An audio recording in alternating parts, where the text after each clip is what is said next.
नमस्कार, मैं श्रुति सिंह। स्वागत है आप सभी का इनसाइड झारखंड न्यूज के इस बुलेटिन में। चलिए जानते हैं आज की कुछ खास खबरों के बारे में। और खबरों की शुरुआत करते हैं राजधानी रांची से।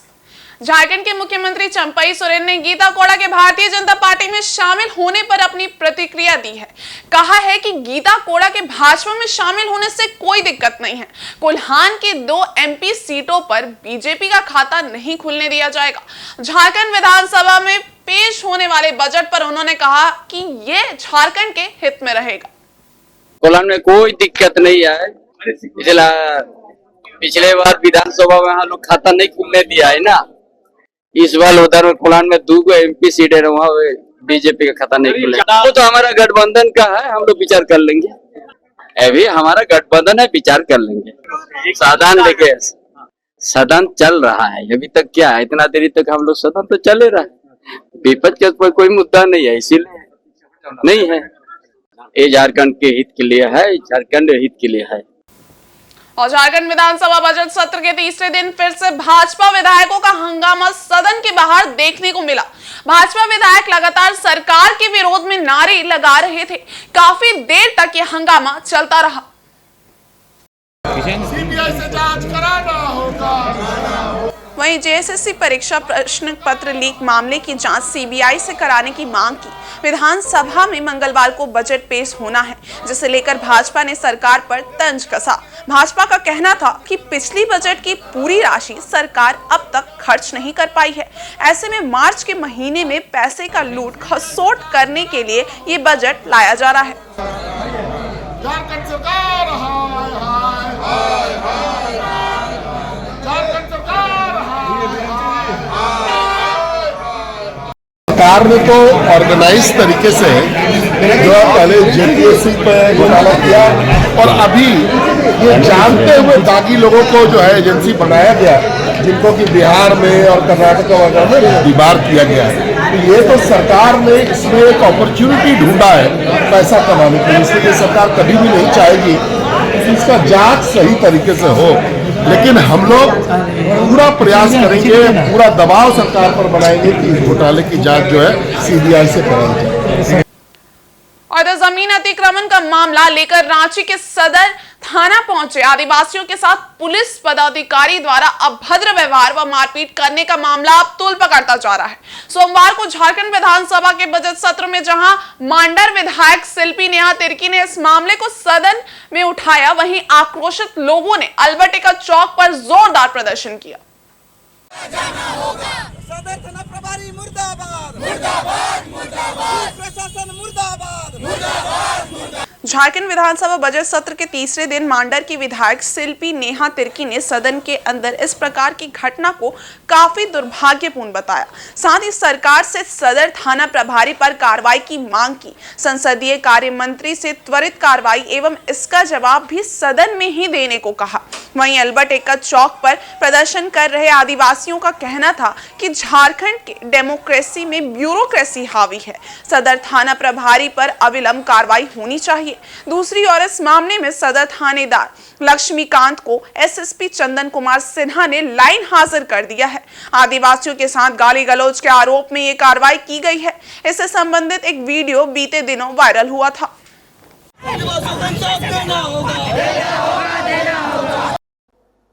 अध्यक्ष महोदय, पिछले सप्ताह एक बहुत ही घिनौना इंसिडेंट हुआ है। रांची सदर थाना का ये मामला अध्यक्ष महोदय, कुछ आदिवासी लोग अपने जो जमीन में अवैध जो उनका जबरन अतिक्रमण हो रहा था, उसके मामला को लेके वो लोग सदर थाना गए थे। अध्यक्ष महोदय, वहां सदर थाना के जो प्रभारी है उनके द्वारा काफी जाति सूचक शब्दों का प्रयोग किया गया और उनके साथ बहुत ही गलत व्यवहार किया गया। ये वीडियो वायरल भी हो रहा है। अध्यक्ष महोदय, मैं संसदीय कार्य मंत्री से चाहती हूं कि वो आश्वस्त करे कि त्वरित उस प्रभारी के ऊपर कार्रवाई हो और इस चलती सत्र में ही उसका जवाब भी हमें मिले। अध्यक्ष महोदय, ये सदर थाना प्रभारी द्वारा कुछ आदिवासी महिलाओं के ऊपर अभद्र टिप्पणी किया गया था और गाली गलौज किया गया था। वो गाली गलौज सिर्फ उनके ऊपर नहीं किया गया था, बल्कि पूरा आदिवासी समाज के ऊपर गाली दिया गया था और पूरे आदिवासी नेताओं को गाली दिया था। उसके विरोध में हम लोगों ने आज यहाँ पुतला दहन यहाँ किया है और साथ में 4 दिन पहले ST थाना में केस दर्ज करने के लिए आवेदन दिए थे। अभी तक इस पर कोई कार्रवाई नहीं हुई, ना केस दर्ज हुआ है और एसएसपी के द्वारा किसी भी तरह से अभी तक इनके ऊपर एक्शन लिया गया है, बल्कि झारखंड सरकार के मंत्री, जेएमएम के महासचिव, रांची जिला के अध्यक्ष सभी के द्वारा एसएसपी को सूचना दिया गया है और बोला गया कि इनके ऊपर आप एक्शन लेकर के इनको सस्पेंड किया जाए। लेकिन इनके होने के बावजूद भी अभी तक एक्शन नहीं लिया गया है। तो आप देख सकते हैं झारखंड का डेमोक्रेसी में ब्यूरोक्रेसी हावी है और किस तरह से यहाँ पर अधिकारी का मन बढ़ गया है कि एक सरकार के मंत्री का भी बात नहीं सुन रहे। आम जनता का क्या होगा? ये यहाँ पर जो ये अधिकारी है वे सभी के सभी यहाँ पर के आदिवासी मूलवासी सरकार के विरोध में काम कर रहे हैं और सरकार को गिराना चाह रहे हैं। इसी तरह से यहाँ के मंत्री और विधायक की बात नहीं सुनकर।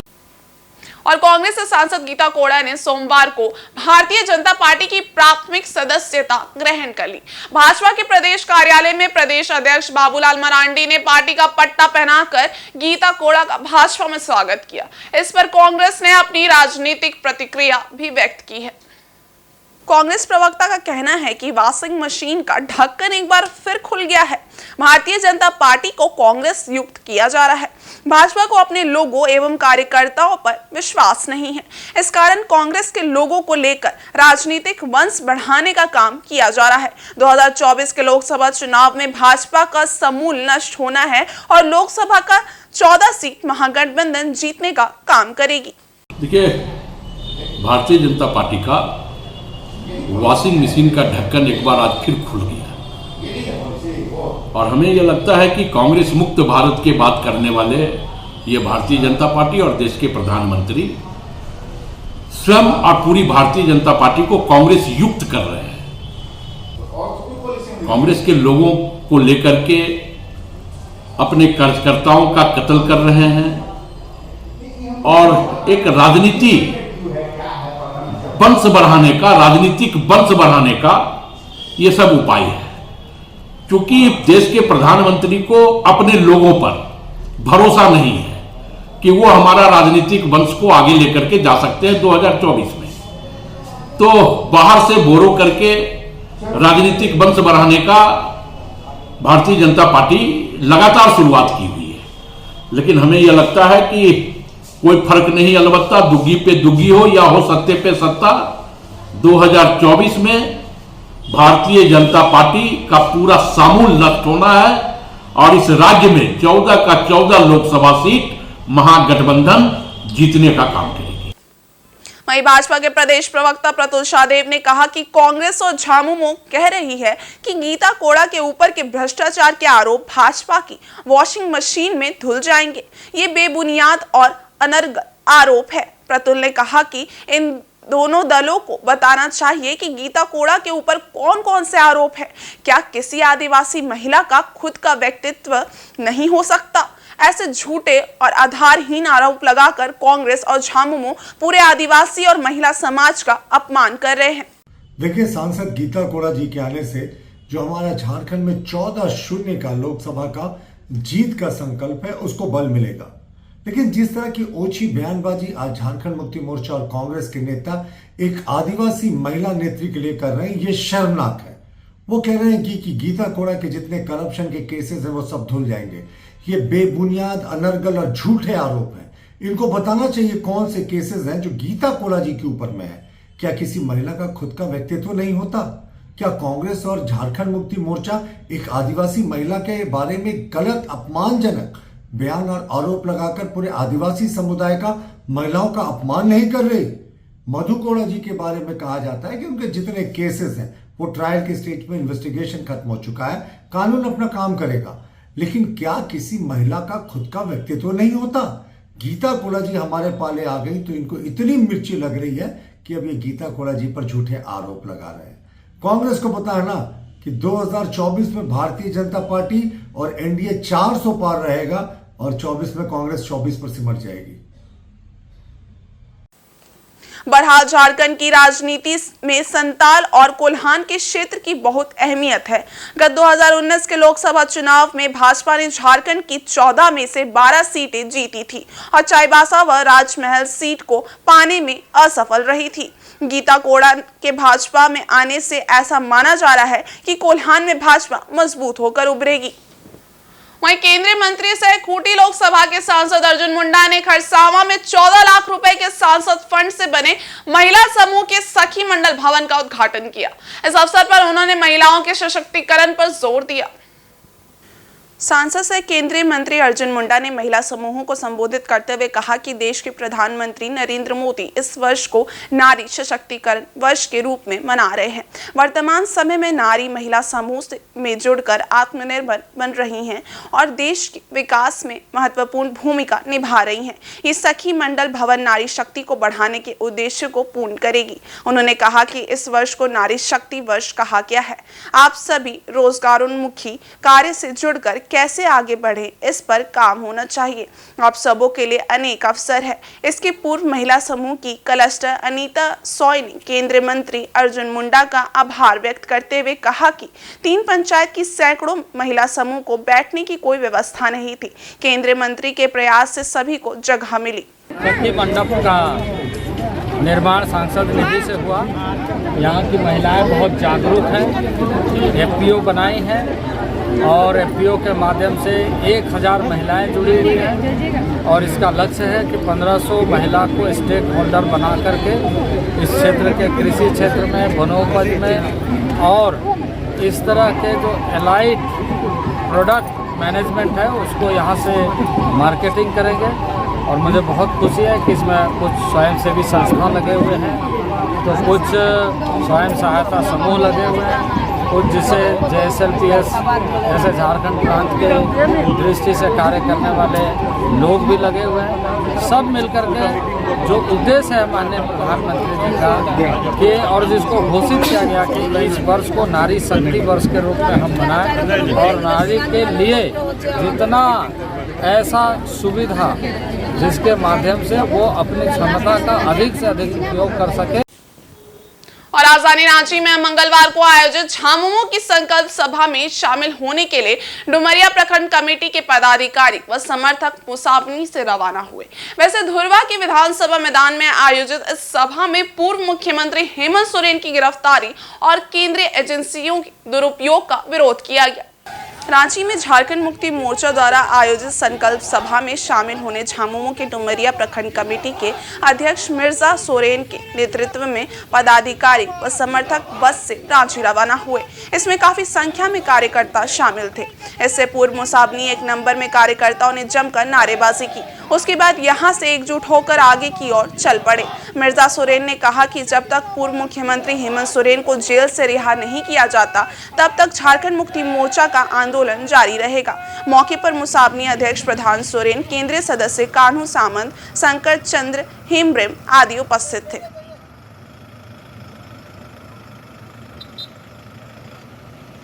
झारखंड मुक्ति मोर्चा का संकल्प सभा है और गांव-गांव से लेकर हर पंचायत से एक कार्यकर्ता जो है संकल्प सभा में हम लोग निकल चुके हैं और जब तक हेमंत सोरेन जेल में रहेगा इस तरह का आंदोलन कार्यक्रम होते रहेंगे। और जमशेदपुर पश्चिमी विधानसभा क्षेत्र के कदमों और मानगो के फुटपाथी दुकानदार विस्थापन का दंश झेलने को मजबूर है। बीते लगभग 1 साल से इन्हें जिला प्रशासन या सरकार की ओर से पुनर्वासित नहीं किया गया है, जिससे इन दुकानदारों के समक्ष भूखमरी की स्थिति उत्पन्न हो गई है। काफी दिनों से फुटपाथी दुकानदार जिला प्रशासन से पुनर्वासित करने की मांग कर रहे हैं। मंगलवार को एक बार फिर से पथ विक्रेताओं ने जिले के उपायुक्त से मुलाकात कर एक मांग पत्र सौंपते हुए पुनर्वासित किए जाने की मांग की। इन लोगों ने पथ विक्रेता आजीविका संरक्षण और पथ विक्रय विनियमन अधिनियम के तहत फुटपाथी दुकानदारों के लिए स्थायी विक्रय जोन चिन्हित कर आवंटन किए जाने की मांग की है। दुकानदारों ने बताया कि संविधान के तहत जो मौलिक अधिकार हर भारतीयों को मिला हुआ है उसमें से एक अधिकार स्वतंत्रता भी है, जिसके तहत कोई भी कहीं भी जीविकोपार्जन के लिए काम कर सकता है, जिसकी सुरक्षा भारतीय संविधान सुनिश्चित करता है। पर मानगो और कदमा के पथ विक्रेता अभी भी इसके अभाव में भटकने को विवश हैं। फुटपाथ विक्रेता संघ से है, पथ विक्रेता संघ से है और हम लोग का मांग यही है कि करीब 10 महीना पहले हम लोगों का बाजार तोड़ दिया गया। ना कोई नोटिस था ना कोई, वो तो अब जो हुआ तो अब उसके बाद हम लोग को इतना परेशानी हो रहा है। करीब आधा लोग तो दुकानदारी नहीं कर पा रहे हैं। इतना तो रोड में बैठकर आधा लोग दुकानदारी कर रहे हैं, तो उनका किसी का तबीयत खराब हो रहा है, किसी का परिवार का मन परेशान हो जा रहा है दिन भर आदमी रोड में। कभी कोई आ रहा है तो उसके बाद उनको हटा दिया जा रहा है कि ये आ रहे हैं वो आ रहे हैं, रोड खाली करो। अब रोड में इतना रिस्क लेके कैसे आदमी बैठा हुआ वो आप जान रहे होंगे, जाके देखिए मालूम क्या स्थिति है। उसके बाद रोजी रोटी चलाना मुश्किल हो गया है। 10 महीना समझ रहे हैं कैसे कहाँ से खाया, कोई राजा घर का तो है नहीं, सब डेली कमाने डेली खाने वाला है। अब यही हम लोग सरकार से मांग कर रहे हैं कि हम लोग को इतना दिन हो गया अब तक कोई पूछने नहीं आ रहा। हम लोग यहाँ के जमशेदपुर पश्चिमी सिंहभूम के निवासी हैं। हम लोग यहीं के वोटर हैं, हम लोग कहीं बाहर के नहीं आए हुए, हम लोग सब मानगो के हैं, मानगो के निवासी। हम लोग को सरकार से यही मांगे कि हम लोग की व्यवस्था किया जाए। और एक कानून भी है 2014 का बना हुआ, जिसके तहत अब आपको बाजार बना के देना है। जमशेदपुर के बागबेड़ा थाना अंतर्गत लाल बिल्डिंग हररगोटू मुख्य मार्ग पर पुआल से लदे एक पिकअप वैन में मंगलवार सुबह अचानक आग लग गई। इससे पुआल धू-धू कर जलने लगा। आग लगने के कारण क्षेत्र में अफरा तफरी मच गई। बाद में लोगों ने खुद ही आग पर काबू पाया। आग को बुझाने के लिए स्थानीय लोग अपने स्तर से प्रयास में जुट गए। कड़ी मशक्कत के बाद पिकअप वैन पर लदे पुआल को पिकअप वैन से नीचे फेंका गया और आग बुझाई गई। इधर सूचना मिलते ही पुलिस भी घटनास्थल पर पहुंची और घटना की जानकारी ली। लोगों ने इसकी सूचना अग्निशमन विभाग को भी देने का प्रयास किया, पर रिंग होने के बाद भी किसी ने फोन नहीं उठाया। इस घटना में पिकअप वैन तो सुरक्षित बच गया, लेकिन उसमें लदा पूरा पुआल जलकर खाक हो गया। कहा जाए तो लोगों की तत्परता के कारण एक बड़ी घटना होते होते टल गई। के कारण एक व्यक्ति भी यहां बेहोश हो गया था, जिसका इलाज पास के एक निजी क्लिनिक में कराया गया। लोगों के अनुसार बस्ती में बिजली का हाई टेंशन तार काफी नीचे है, जिसके संपर्क में आने से पुआल में आग लग गई। टेलर है, उसमें पुआल था, लगता है शॉर्ट सर्किट में आग लगा है। हम लोग देखे ऊपर से आग लगते हुए आ रहा है, हम लोग चिल्लाए और जितना हुआ सब मिलकर कॉपरेट किया। छत से भी कॉपरेट किया, ऊपर से लोग पानी गिराया, हम लोग भी अगल बगल सब मिलकर सब कॉपरेट किए हैं। तो गाड़ी तो बच गया है, लेकिन पुआल उसका बेचारा का नुकसान हुआ है। और वही देखे शॉर्ट सर्किट में आग लगते हुए सब चिल्लाना चालू हुआ है ना। वही बिजली डिपार्टमेंट बोलेगा जो इतना लाम लगा हुआ तार, इसको कम से कम अंडरग्राउंड कर लें। अच्छा, ये जो हादसा नहीं होगा। प्रमुखता के साथ में मैं कहूँगा कि सबसे ज़्यादा अगर लापरवाही किसी का है तो बिजली विभाग का। इस घटना को देखते हुए अभी मैंने बिजली विभाग के जीएम को अभी जस्ट फोन भी किया, लोकेशन भी भेजा हूँ। आज बागबेड़ा थाना दमकल से फोन इस तार को कम से कम ऊंचाई किया जाए। दूसरी बात है कि प्रशासन इसमें देखिए कितना मौन है। अभी हम लोग ये दमकल को फोन कर रहे हैं, हम भी कर रहे हैं, रंजीत जी भी कर रहे हैं। फोन लगने के बाद भी उठा ले रहे। थाना का चलिए मामला बाद में आता है, थाना बाद में आई है, लेकिन इसमें सबसे बड़ा अगर लापरवाही किसी का है तो बिजली विभाग का। तार का ऊंचाई देख लीजिए कितना है, तार का हाइट क्या है। आए दिन इसके पहले भी गाड़ियों में मतलब ऊंचाई होने के चलते में शॉर्ट सर्किट हुआ, शॉर्ट सर्किट के चलते आग भी लगा। बोलने के बाद भी इस पर कोई कार्रवाई नहीं हुआ। और आगामी लोकसभा चुनाव 2024 के सुचारू संचालन को लेकर जमशेदपुर के कोऑपरेटिव कॉलेज में मंगलवार को प्रशिक्षण कार्यक्रम का शुभारंभ हुआ। ये प्रशिक्षण 27 फरवरी से 15 मार्च तक 2 चरणों में चलेगा। इसमें चुनाव कर्मियों को मास्टर ट्रेनर प्रशिक्षित करेंगे। ये प्रशिक्षण कार्यक्रम पीठासीन पदाधिकारियों और प्रथम, द्वितीय एवं तृतीय मतदान पदाधिकारियों के लिए आयोजित किया जा रहा है, ताकि वे चुनाव को सुचारू ढंग से संपन्न करा सके। प्रशिक्षण कार्यक्रम का प्रथम चरण 27 फरवरी से 2 मार्च तक, द्वितीय चरण 11 से 15 मार्च तक आयोजित होगा। इसकी जानकारी देते हुए उप विकास आयुक्त मनीष कुमार ने कहा कि जिले में डीआरडीए निदेशक की अध्यक्षता में ये प्रशिक्षण कार्यक्रम किया जा रहा है। सभी को सिलसिले आज से हम लोगों के ज़िले में जो हमारे कार्मिक कोषांग के और ट्रेनिंग कोषांग के नोडल हैं डीआरडीए डायरेक्टर साहब, उनके अध्यक्षता में हम लोग स्टार्ट कर दे रहे हैं पूरा ट्रेनिंग का जो कार्यक्रम है।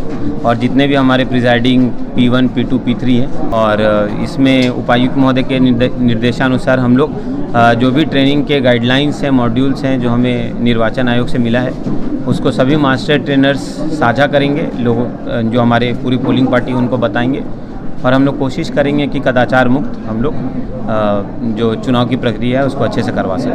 और इस बुलेटिन में बस इतना ही। ब्रेक के उस पार है कुछ और खास खबरें, तब तक के लिए देखते रहिए इनसाइड झारखंड न्यूज। धन्यवाद।